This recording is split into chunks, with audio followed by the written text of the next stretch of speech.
So today I'm excited to have Robert Preston on the show. Welcome to the show, Robert. Thank you, sir. Thanks for having me. So you are my first RV expert on the show, and so I am also very excited to learn about your business. I had Okay. dabbled into a small RV park in Crystal River. Actually did great. I did run into Okay. some issues. I thought I could put more RVs on my land, and I found how difficult that could be. Yeah. But it actually ended up being a really good exit for me. And I got a quick glimpse what it is to run an RV park. So I'm very excited to learn more from you. I want the listeners to know a little bit about you and how you got started in the business and share your experiences. Awesome. Well, thank you for the time. And hopefully, connection is going well here. I'm actually in an RV right now, I out love it. shopping and trying to find more RV parks. So, this is my 43-foot motor coach. That is my now isn't officially a business write off because it is a commercial vehicle as I'm shopping for more RV Oh, parks. But yeah, whole nother story. My backstory is I came from graduated from Clemson University, degree in economics, which basically meant nothing because I went directly into the Marine Corps. Was a Osprey pilot for 15 years in the Marine Corps and loved that. But 2013 came back, started getting into the commercial real estate, bought lots of heavy lift, value add Class C apartment complexes, some pretty major renovations and gut jobs. Did well with those. Enjoyed it up until around 2020. I started to see the prices, the underwriting, the returns just simply didn't make sense to me anymore. And subsequently bought a motorhome, bought our first RV park, and learned that as a customer and as an owner. And then, really in 2021, we decided as a company to make a hard pivot and just focus our efforts into RV parks and really take all the things that we had learned, even from the property management perspective, from the deal structure side of it, the debt side of it, and just say, hey, we can place that model on top of RV parks, and so that's what we did, and that's what we're doing. That's where we're at now. now I was so basically you live and breathe your concept. So you go around in your RV visiting other Yeah, RVs, and that kind of gives you an edge because now that I think about it, the way you get treated in other RV parks when you park, that kind of you kind of understand how that RV park is performing and how yeah, how comfortable it is for you on your RV. Interesting. I think hundred a lot of investors don't do that. 100%. So two things there. One is that's part of our due diligence is I'll probably pretty close either pre-contract or right after contract. If I can get an RV, take the family and go stay a few days, and they don't know who I am, what I'm doing. I'm just, that's a due diligence type item. Cool. Um, and the second part of it is that's partially why we, made that pivot is like this is the first asset class as a sponsor that I can enjoy as a customer too. Right. I'm typically not going to take the family and go hang out at the apartment complex for 3 or 4 days. It's just not that much fun. Yeah. So it is. It's a lifestyle choice. It's a return choice, but it's honestly a lot of fun and Yeah, look. I like that strategy because it's true. I do tend to travel to a lot of the cities that I have assets in with my family, but I don't get to stay in the apartments. No. It's not a vacation place. So Yep. it's a really cool strategy and way of looking at your deals. I like that concept. Now, Thanks. I saw your portfolio. You said you started in 2020 buying RV parks. That's how you Yeah. built substantially in the last 2.5 years. Yeah. Bought Thank a lot you. of parks. Yeah. So Yeah. a lot of parks. So right now we own 9 parks in the portfolio. And yeah, the first park we bought February 2020, that is the only park we've sold. So we sold that in February of 22, a few months ago, or this year, February of this year, of 2022. So that's our first full cycle deal on that park. And yeah, you know, I felt like we had built a pretty good model and reputation from an investor perspective. And so for us, there's a ton of opportunity out there. And so that was the time to dump Yeah. gasoline on the fire Yeah. and go. Now, help me understand the difference of RV parks. The one that I used to own they were stationary. Okay. I actually did not own I wouldn't even, they weren't RVs anymore. They were stationary. trailer houses that have been there for years. You Okay. pull these things away, they were going to fall apart on you. Yeah. Yeah. What is the difference of that type of park and an RV park? For I can understand. What is it Yeah. that's that you're buying? Yeah. Great question. So I think let's start with a lot of misperceptions. We think of an RV park, or sometimes the word RV park is synonymous with mobile home or manufactured home. And so that is your typical trailer park, quote unquote trailer park, right? Mhm. Manufactured housing, they're there, they're long term living. That is a type of housing. It's a multifamily asset, for lack of better words. And so that is not what we're buying. We're buying like the campground, like in the sense of your typical, KOA would be probably your best known type of asset where it is you're bringing or driving, pulling your camper. You're probably staying 2 days, 3 days. We do have long-term tenants, that pay by the month. But the majority of it, like you're having a campfire, right? So our name of our investment fund is the campfire fund, right? Because if it's the type of place where you're going to hang outside, roast some marshmallows, cook the hot dogs, have a campfire, that's what we're buying. Got it. And so, yeah, tons of differences, but that's how I try to paint the picture for everyone as far as what Got it. does it look like. Got it. Why do you stay away from the other type of investment, the stationary, the mobile homes? Yeah, I actually am not staying away from them. I would happily still buy. We still right now we still have four mobile home parks, true mobile Okay. home parks in our portfolio. We still have four apartment complexes left from the existing portfolio. It is. I have no problem with those, but when I can start buying the mobile home parks and the multifamily back in the 9 to 12 cap, then I'll start buying. Okay. So Yeah. yes, as a lifestyle decision, yes, I do enjoy them a lot more. But at the end of the day, I'm I'm not going to buy an apartment complex at a 2 year, the future six cap, and it's an economic decision at this point. Got it. Got it. Is it easy to add pads onto to these purchases that you make? Is that part of your business model that you figure out that maybe you can add more pads to your RV Sure. parks? Is that something that you run into a lot, or maybe not? Yeah. So it sounds like you got a story behind that. What Yeah, you were yeah. mentioning Yeah, pre-meeting. I had quite a challenge. It was the city just was not cooperative. They didn't want more of that type of product in their city, and I was just Yep. very surprised. I had so much land, and I already had an existing a mobile home park, and they just would not budge. They were not having it. The neighbors Yeah. were against it, and it was a challenge. Yeah. You've kind of hit one of the major hurdles for us. There is, for some reason, most municipalities um, don't want more RV parks, even though there's exceeding demand from the customer base. It is somewhat difficult to build a new RV park, and so that makes what we currently own more valuable, of course, because at the end of the day, it's pretty easy to build an RV park, right? You get some flat dirt, put some roads in, put some power poles and some water and sewer, and you're essentially in business. There's very little infrastructure or vertical structure there.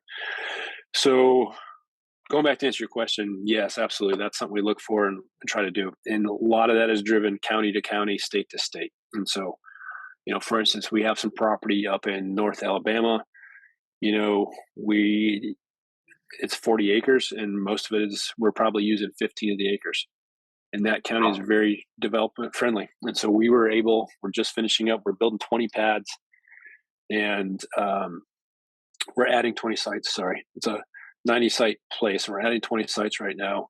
Um, our all-in cost for those 20 sites, believe it or not, is only going to be 80 grand in capex, It's and amazing. they'll rent.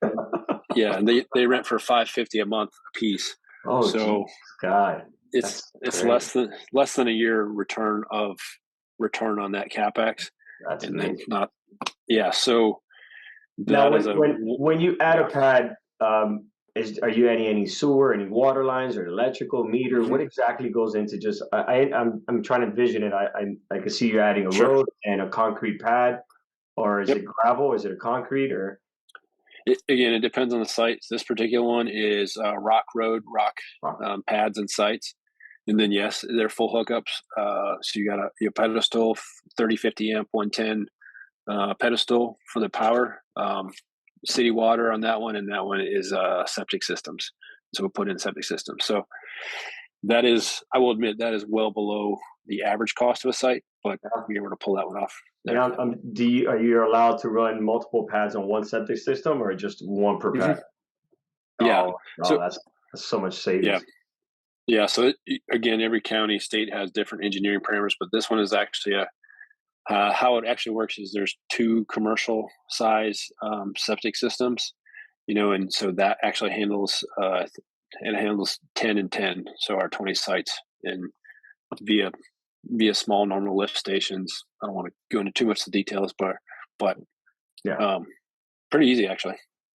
Now, it's no secret what environment we're in the market right now. Yep. Y'all know we're walking into a recession. I could say I think that we've been in one.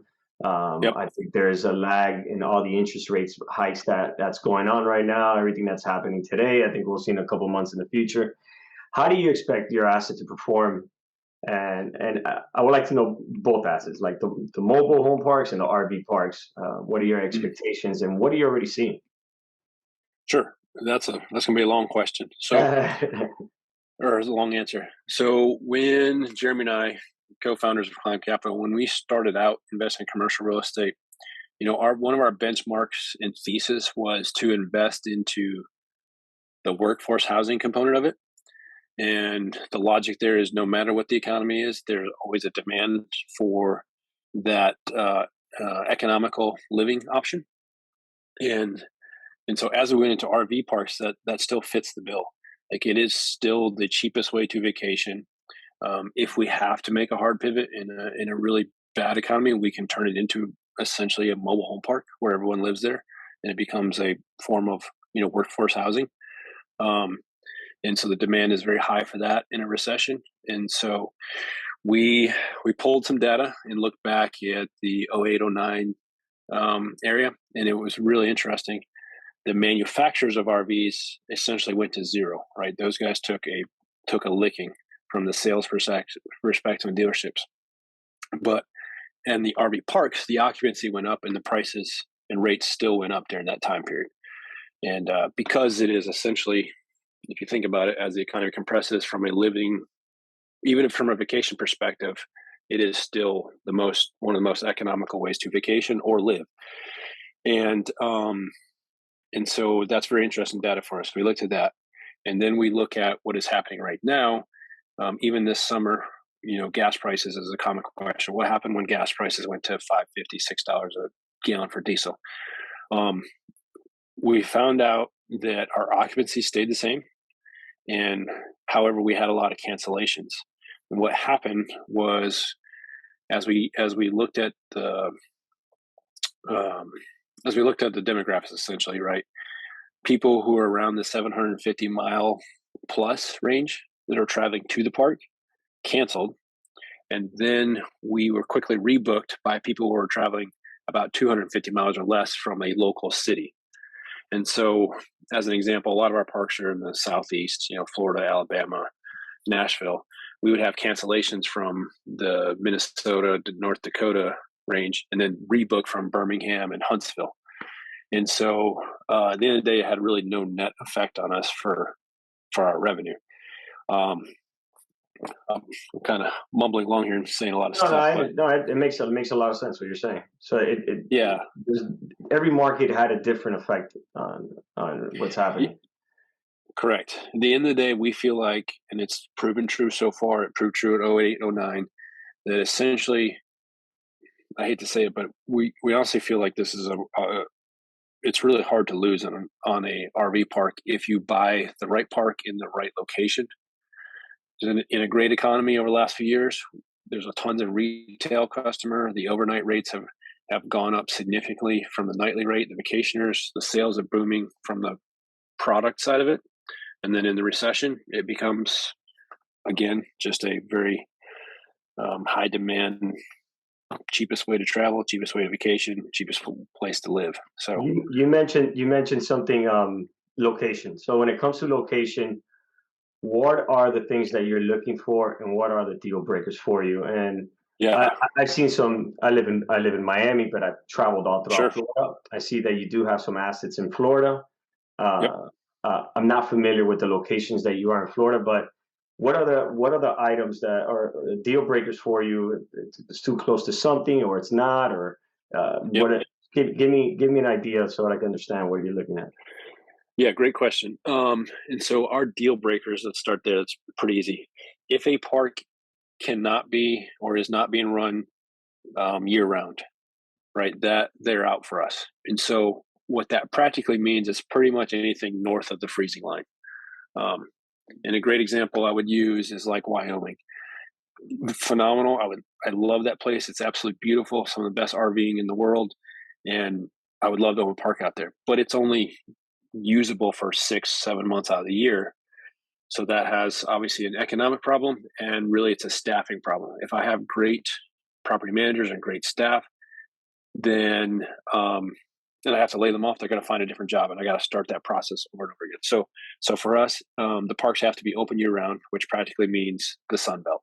So for us, it's Arizona and east, and basically Nashville, Tennessee, south. Um, then another deal breaker for us is Texas, Oklahoma kind of region. There are a lot of RV parks, quote unquote RV parks, but they're essentially man camps for oil rigs in Mm, the boom cities. So again, that's not something we want, because that's too dependent on that specific industry, and that moves. Very lucrative during the time, but the North Dakota fracking kind of boom type deal, that's not what we're looking for. So the things we are looking for, we like them to be pretty close to interstate exits. Obviously, that's a lot of travel. And for us, we're targeting specific corridors like the I-10 corridor, east-west, the 65, I-65, and I-75 corridor between Canada comes right down to my backyard here in Pensacola. The 95, 75 corridor is going down to Miami, Fort Lauderdale. So that's how we're building out our targeting got is it. is based off those corridors.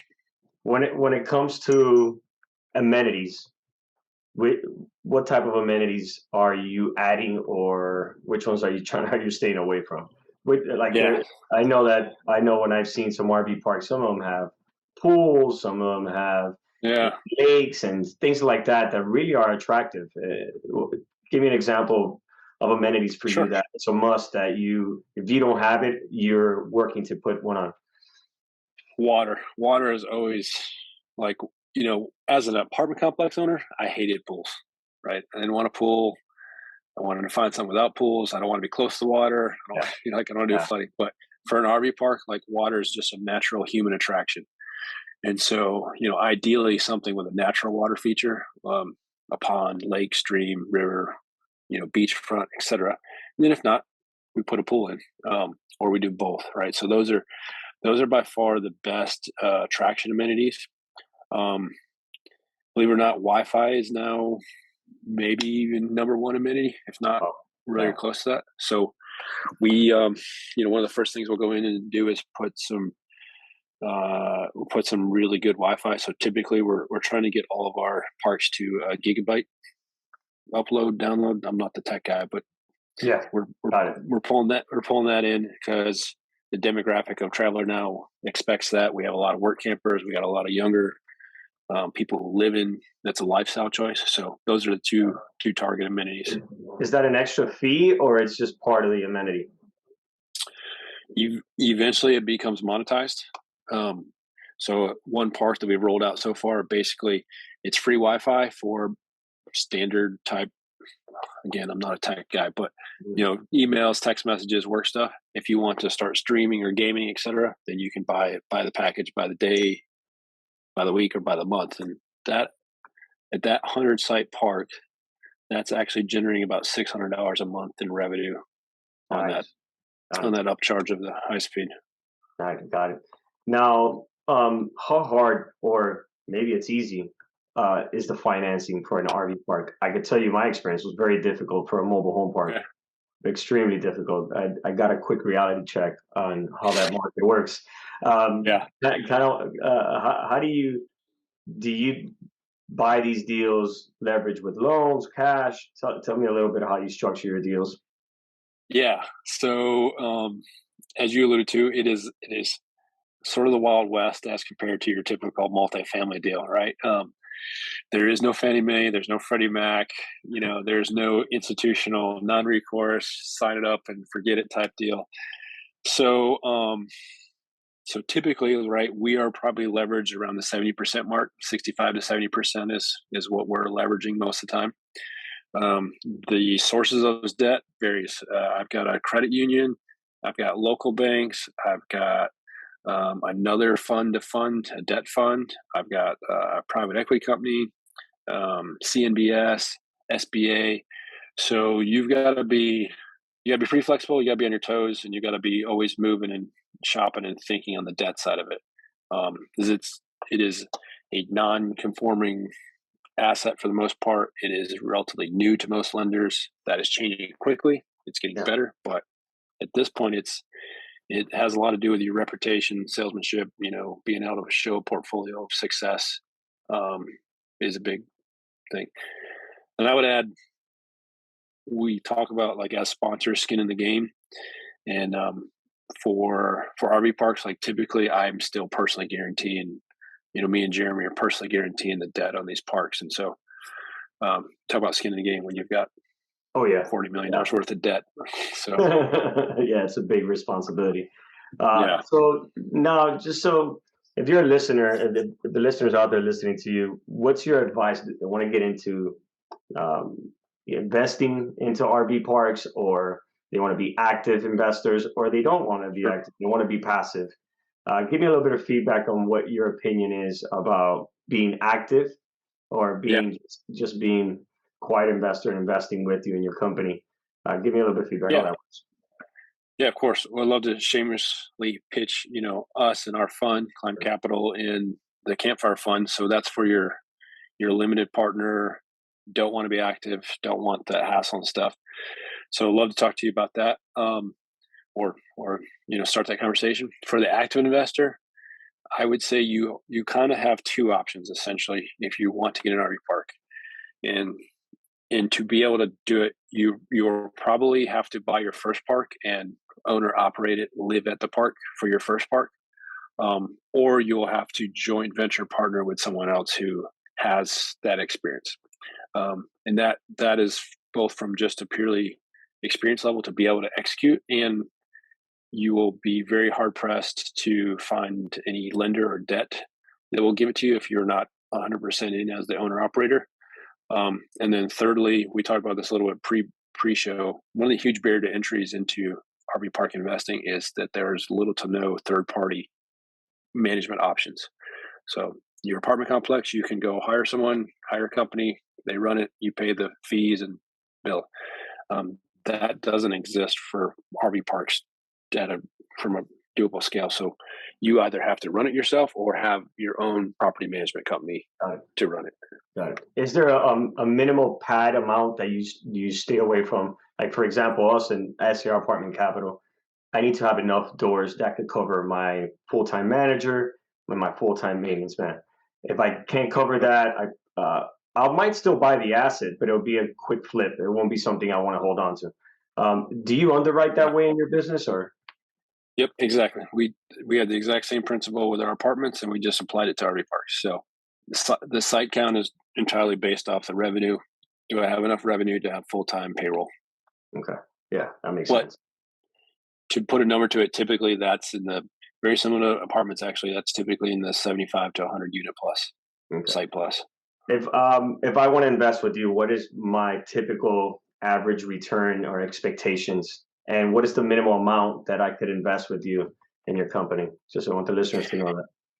Yeah. So the fund itself has it's 50,000 is the minimum. You must be accredited for this fund specifically. We do have some other things that are open to non-accredited, but credit only. We actually have two return structures. You can pick a 11% preferred return, and that's the top of the capital stack. And you get the first 11%, and then it's capped off. So the returns on that are pretty easy. It's 11%. Then the second option that has equity built into that is for us. We target 15 to 20% IRR for the fund. Traditionally, we've done much better than that. on all the assets we went full cycle on, but that's what we'd like the expectation to be. Yeah. What do you consider a full cycle? Buy it, buy it, run it, sell it. So full cycle is when we've sold it. So does your fund have a 3 or 5 year or 10-year exit? We're a 5-year exit. 5-year for exit. this fund. Got it. Yep. Is there a refinance cash out in that 5 year for investors to get maybe some portion? I know in our world of multifamilies, we want to increase value at some point, take out capital, get some money back to investors, get the higher IRR. Is that the same way your business model works? So in regards to the refinance and return capital, for the fund, we will and we will buy some short-term flips, RV parks inside of there, and then we will refinance them.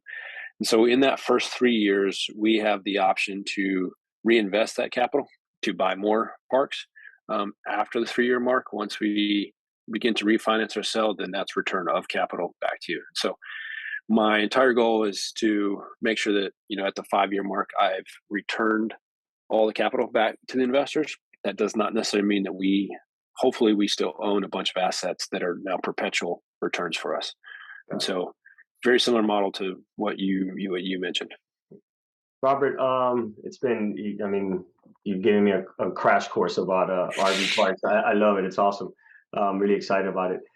If I would like listeners to be able to, can you give your listeners, how can they reach you and get in touch with you? I will also drop a link of your company, and I'm sure you'll get some this. Yeah, no, thank you so much for hosting me and for everyone listening, and hopefully provided some entertainment and some answers. But so our website is climbcapital.com, CLIMBCAPITAL, climbcapital.com. And then my email is robert@climbcapital.com. You can find us in all the socials and all that other stuff. Robert, thank you for sharing all your information with us, man. It's been a pleasure. We'll be in touch. Thank you. All right. Thank you.